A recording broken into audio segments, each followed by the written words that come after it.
Hello everyone, welcome to Creatrix YouTube channel my dear friends. I am back again with very important analysis for all of you.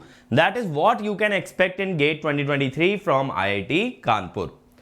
तो यार देखो क्या होता है, हर साल कोई ना कोई आईआईटी आपकी ऑर्गेनाइजिंग इंस्टीट्यूट होती है. जैसे इस साल गेट 2023 के अंदर IIT Kanpur is going to be your organising institute. अब क्या होता है, ऑर्गेनाइजिंग इंस्टीट्यूट की जिम्मेदारी क्या होती है बेटा, पेपर को प्रॉपर वे में कंडक्ट कराना, यानी सारे एप्लीकेशन फॉर्म्स लेना, प्रॉपरली रिजल्ट को रिलीज करना, प्रॉपर डेट्स को फॉलो करना, एप्लीकेशंस को प्रोसेस करना. ये पूरी जो मैनेजमेंट जिम्मेदारी होती है ना end to end exam conduct कराने की, वो ऑर्गेनाइजिंग इंस्टीट्यूट की होती है.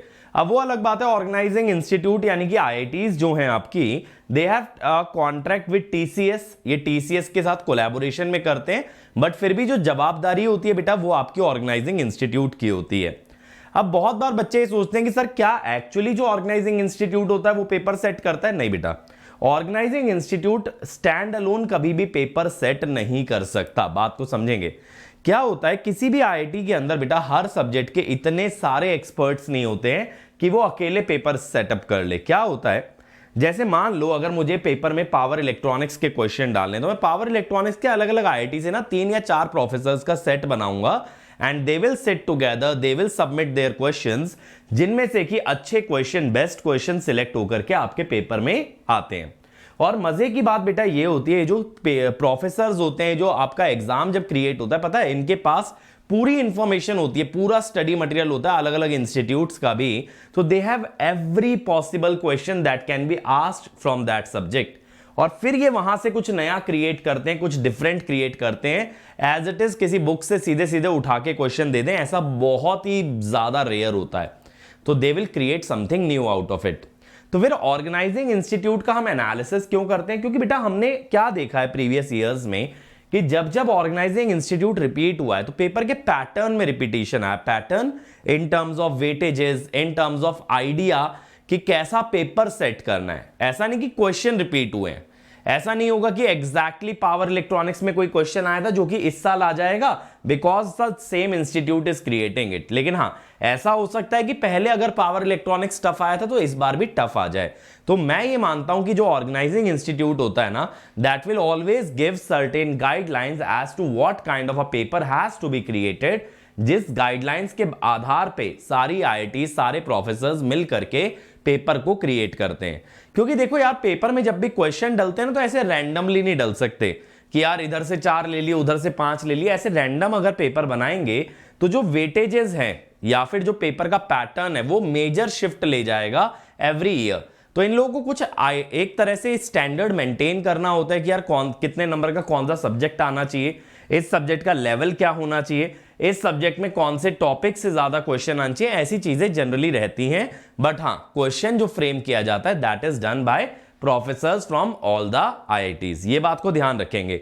अब जैसे आप लोग रिसेंटली देख रहे हो कि जब आईआईटी मद्रास ने पेपर बनाया तो बेटा मॉसफेट का वेटेज बहुत बढ़ गया, क्योंकि आईआईटी मद्रास मॉसफेट के लिए काफी ज्यादा जाना जाता है.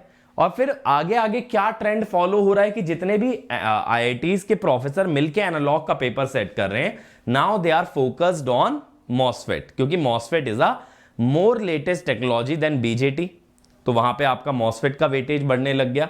तो ये सारे पैटर्न ना बेटा हम लोग एनालाइज कर सकते हैं, बिकॉज हम लोग इस फील्ड के अंदर काफी लंबे समय से और काफी सारे गेट के एग्जाम देख चुके हैं, तो पैटर्न हमको समझ आता है. तो मैं आपको इस वीडियो में क्या बताने वाला हूं, एक जनरल पैटर्न आईआईटी कानपुर के आधार पे कि क्या आप एक्सपेक्ट करके जा सकते हो गेट के अंदर और किस तरह से आपको अपना माइंडसेट अलाइन करना है. क्योंकि अब देखो आपके पास लास्ट मंथ बचा है बेटा, तो आपको अपनी एक्सपेक्टेशंस क्लियर रखनी है, अपने माइंडसेट को अलाइन रखना है ताकि आप एग्जाम में मचा पाओ. तो देखो भाई, नेटवर्क की अगर बात करें तो 2007 में जो पेपर था ना वो 150 नंबर का था, तो मैंने इसीलिए स्केल कर दिया है आउट ऑफ 100. तो 10 नंबर का आया था, अगर 100 नंबर का आता तो ऑलमोस्ट 7 मार्क्स का आता. 15 में 9 नंबर, 15 में 7 नंबर. तो यानी कि आप यहां पे ये एक्सपेक्ट करके जा सकते हो कि आपका ये जो नेटवर्क एनालिसिस आने वाला है ये 7 to 8 मार्क्स का आ सकता है. सिग्नल देखिए, 8 मार्क्स का आया था, आउट ऑफ 100 बना 5.33. 15 में आया 6 और 7. तो बेटा यहां पे भी हम कह सकते हैं अप्रोक्सीमेटली 6 से 7 मार्क्स का आपका सिग्नल आएगा। तो आप देख रहे हो नॉन कोर का जो जनरल वेटेज होता है वो नेटवर्क का 10 नंबर के आसपास होता है, बट थोड़ा सा रिड्यूस हो गया है।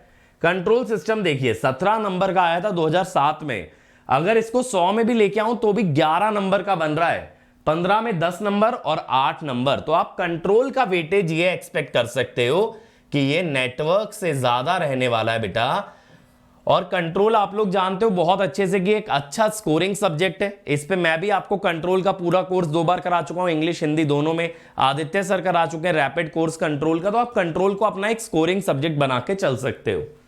एनालॉग अगर देखें, यहां पे 6 नंबर आया, यहां पे 4 नंबर, यहां पे 6 नंबर। तो एनालॉग को मैं कहूंगा कि बेटा आप 4 से 6 नंबर मान सकते हो। ऑन एन एवरेज आप 5 नंबर एक्सपेक्ट कर सकते हो। और ये जो 5 नंबर आएंगे इसमें बहुत हाई चांस है कि मॉसफेट का सवाल आ जाए। ठीक है, आप ये मान सकते हो 5 में से 2 नंबर मॉसफेट आने की प्रोबेबिलिटी मोर देन 70% है कि 2 नंबर का मॉसफेट तो आएगा। डिजिटल अगर देखें तो डिजिटल देखो 2007 में बहुत ही कम आया था, लेकिन 2015 में उसको करेक्ट किया गया 7 और 5 नंबर। तो ये भी अप्रोक्सीमेटली आप 5 नंबर का एक्सपेक्ट कर सकते हो, जिसमें 2 नंबर इसमें से सीक्वेंशियल के आने की संभावना है।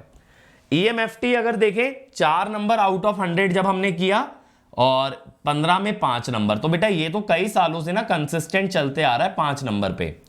तो ये जो एनालॉग डिजिटल EMFT है ये 3 सब्जेक्ट मिला के आपके 15 नंबर के आते हैं, जितने का सिर्फ एप्टी आ जाता है। और आप ये सोचो ये 3 सब्जेक्ट में कम से कम आपको कम से कम नहीं तो 250 घंटे लगाने पड़ेंगे, 220-230 आवर्स लगाने पड़ेंगे कवर करने के लिए। इतना तो एप्टी को टाइम देना नहीं पड़ता, तो एप्टी स्ट्रॉन्ग पहले करें। अब आते हैं कोर पे, जिसका आप सभी लोग को इंतजार है। देखो मशीन्स आया था 17 नंबर का, जिसको हमने 100 में ट्रांसलेट किया तो अप्रोक्सीमेटली 11 बना, यहां 13, यहां 18। तो अगर आप देखोगे मशीन्स का वेटेज बहुत ज्यादा है, तो मैं यहां पे ये मान के चल रहा हूं बेटा कि तकरीबन मशीन जो है 14 से 16 नंबर के बीच वेरी कर सकता है। ऑन एन एवरेज आप मान सकते हो 15 नंबर के आसपास आपका मशीन आ सकता है। पावर सिस्टम देखिए बहुत ज्यादा पूछा गया, तो ये यहां पे बना 14.66 नंबर का, यहां 7 नंबर, यहां 7 नंबर। तो मैं कह रहा हूं आप एक्सपेक्ट करके जाइए 7 to 9 मार्क्स। ठीक है, तो मशीन से काफी कम वेटेज है पावर सिस्टम का। पावर इलेक्ट्रॉनिक्स देखो अच्छा आ सकता है, 16 नंबर, यहां पे बने 11, यहां 6, यहां 9। तो आप इसको ना 8 से 10 में एक्सपेक्ट करके जाओ। पावर सिस्टम पावर इलेक्ट्रॉनिक्स का वेटेज ऑलमोस्ट सिमिलर रहेगा, लेकिन मैंने जो देखा IIT कानपुर के पेपर्स में they have created really great question from power electronics. तो अगर पावर इलेक्ट्रॉनिक्स आपका एग्जाम में बेटा फंस रहा है तो आप ये जरूर ध्यान रखिएगा, ऐसा सभी के साथ हो रहा होगा, आप पावर इलेक्ट्रॉनिक्स के क्वेश्चन को जरूरत से अधिक समय नहीं देंगे, वहां पे टाइम वेस्ट नहीं करेंगे। अगर बनता है बनाइए, नहीं तो आगे बढ़ जाइए, क्योंकि पावर इलेक्ट्रॉनिक्स टफ आने के चांसेस हैं।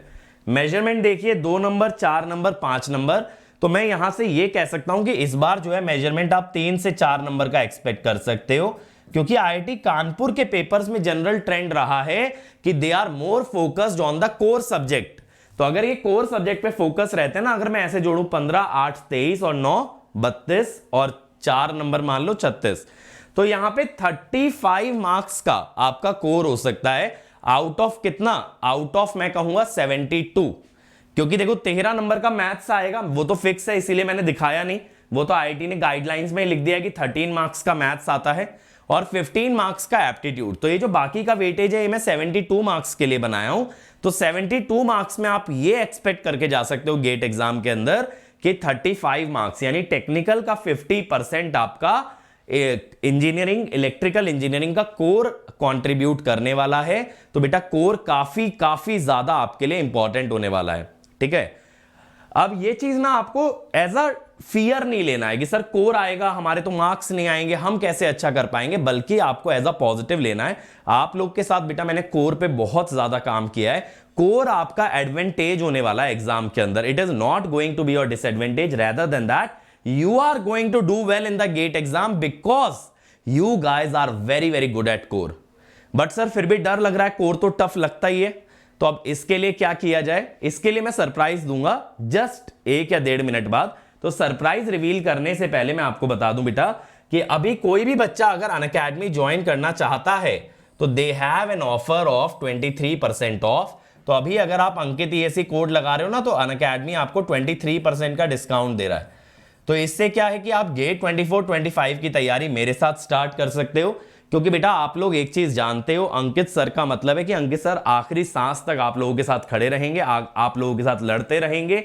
तो जब तक आप लोग गेट एग्जाम नहीं दे दोगे तब तक मेरे इनिशिएटिव्स खत्म नहीं होने वाले। मैंने पिछली कुछ वीडियोस में ही बोला, जब तक मैं आपको गेट एग्जाम के सॉल्यूशन प्रोवाइड नहीं कर दूंगा, आप लोगों से डबल मेहनत मैं करते रहूंगा। तो इसीलिए that is the meaning of Ankit ESE, that Ankit sir will be your guide in GATE, ESE, IRMS, UPSC, civil services. ये चारों एग्जाम में मैं आपके साथ बना रहने वाला हूं। और बेटा इस संडे आप लोगों का ऑल इंडिया मॉक टेस्ट होने वाला है, तो इसकी तैयारी अच्छे से कर लीजिए, फ्री ऑफ कॉस्ट है। इसका लिंक वीडियो के डिस्क्रिप्शन में। ऑल इंडिया लेवल पे होगा, पूरे वीडियो सॉल्यूशन प्रोवाइड किए जाएंगे, पूरा डिटेल्ड एनालिसिस मिलेगा आपको इसका, और यहां स्कॉलरशिप्स भी मिलेंगी। अब सर सरप्राइज क्या था? सरप्राइज बच्चों ये है कि इस महीने मैंने काफी टाइम से स्पेशल क्लास नहीं ली है, आप लोग जानते हो। इस महीने में आपकी स्पेशल क्लासेस कंडक्ट करने वाला हूं, जिसमें हम लोग प्रैक्टिस करने वाले हैं जम के, स्पेशली कोर सब्जेक्ट्स की। तो कोर सब्जेक्ट की मैं आपको बहुत ज्यादा प्रैक्टिस कराने वाला हूं। तो IIT कानपुर के पेपर में हम लोग फतेह करेंगे, हम लोग जीतेंगे, because we are the true electrical engineer. और ट्रू इलेक्ट्रिकल इंजीनियर वो होता है जिसका कोर पे अच्छा कमांड होता है। तो मैं आप लोगों को प्रैक्टिस कराने वाला हूं। तो सर शेड्यूल क्या रहेगा, क्या टाइमिंग रहेगी, ये मैं आपको बताऊंगा एक और वीडियो के अंदर। पूरा प्लान बताऊंगा, डेट बाय डेट, क्या सेशन लगेगा, कितने क्वेश्चन होंगे उसके अंदर, क्या उसके सब्जेक्ट्स कवर्ड होंगे, सारी चीजें कराऊंगा। बट ये ध्यान रखना, January is going to be a game changer for you guys, क्योंकि जनवरी में हम जितना हार्डवर्क करेंगे ना बेटा, इतना हमने अब तक नहीं किया होगा, और हम एक बूस्ट लेंगे। जैसे देखते हो ना मोबाइल गेम रेसिंग वगैरह में आता है नाइट्रस बूस्ट, ऐसा ही बूस्ट आपकी तैयारी को देने वाले हैं, जिससे कि आप बाकी सभी कैंडिडेट से बहुत आगे निकल जाओगे इस रेस में और मचा डालोगे। तो भरोसा रखिए अपनी मेहनत पे भी और मेरे साथ पे भी भरोसा रखिए, मचाने वाले हैं हम लोग। बस कुछ समय की बात है, 5 फरवरी आप लोगों की लाइफ का बेस्ट डे होगा, जब आप एग्जाम दे रहे होगे। You will definitely enjoy giving that exam and you will come out happy out of that examination hall, that is a promise. तो मिलते हैं यार अगली वीडियो में, जिसमें डिटेल शेड्यूल डिस्कस करूंगा। Let's crack it.